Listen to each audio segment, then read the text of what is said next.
One of my team members just turned one simple phone call into 4 potential deals.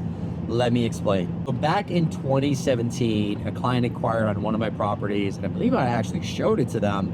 Wasn't the property for them. They ended up disappearing and buying something else, but because I had their email address, they ended up on one of my newsletters and mailing lists and in my database. They read our newsletters, they got mailings from us pretty frequently, and over the years, were paying attention to Prime and what Prime was doing. Now, they never communicated back with us. They never told us they were reading the newsletter. And our team would actually touch base with them. And our team would actually reach out a couple times a year to just see where they were at. No responses. Fast forward to 2024, and I bring on an aide. And one of the things I do with my team members is I give them access to my database, and I show them how we go into our database and try and serve our community.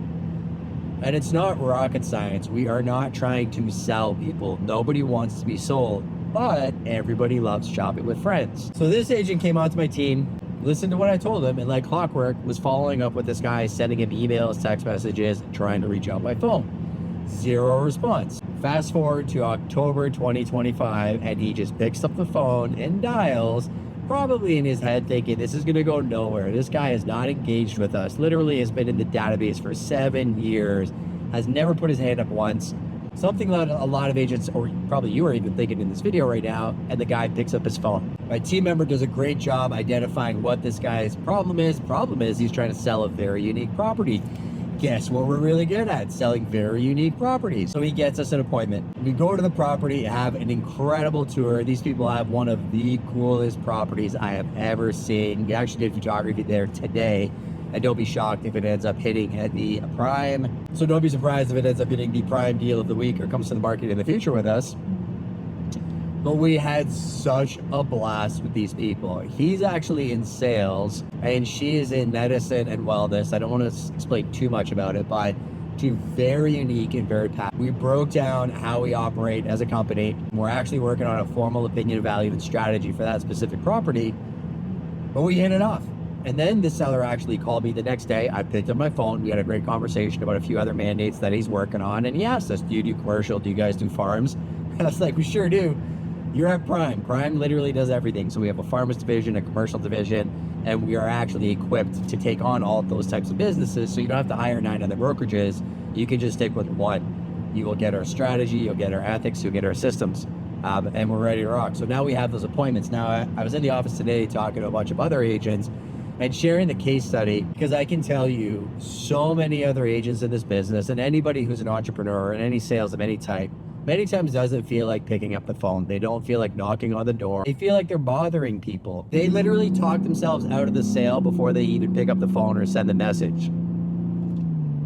Just the fact that you think you're bothering somebody with a phone call means maybe you shouldn't be in sales. Because when I pick up the phone and I'm trying to call a prospect, I literally in my mind think I am calling to save other people from a 2 or 3 star experience. And I'll credit my friend Taylor Hack for sharing that with me. And I'm genuinely trying to help solve their problems. Sometimes I'll call somebody and there's absolutely no sale involved, but I happen to know somebody who can help their personal business.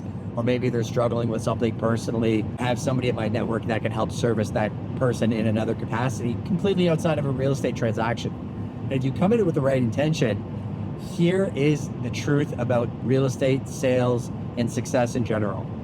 And that is, if you show up, so will the opportunities. We have 38,000 people in climbing in our database. I have 30 people on my sales team. They all have the same opportunity to work the database. But this agent who actually shows up on Tuesdays and Thursdays, who makes 10 to 50 calls a day, is going to be extremely successful. And I'm going to continue sending him deals because I know he's willing to show up and do the work. And being perfectly honest with you, it's not the sales or the for sale signs or the Instagram followers that is the indicator of success. It's the ability to show up consistently for a long enough time that it would be unreasonable that you would not be successful. Credit Alex Hormozy for saying that. And I'm gonna leave you with one more parting gift. Go buy the book, The War of Art. It is one of the best books that explains this concept. And it's not even a sales book. It's actually written for artists, actors, musicians, painters, writers.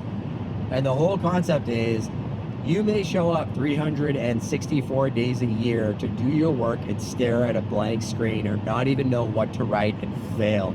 But on the 365th day, maybe you end up writing Beethoven's 12th Symphony. I don't even know if he has a 12th Symphony. I'm just using that as an example. If you never show up to work, you do not deserve success. Success will not come to you. You're not going to get better at your craft. And if you're a real estate agent watching this, you actually have a craft. You need to be good at talking to people. You need to be good at actually prospecting. And then you have to be really good at marketing and negotiations. All four of those things are something that you can train. But if it is not in your calendar and you're not doing it consistently, why on earth do you think you're going to be successful?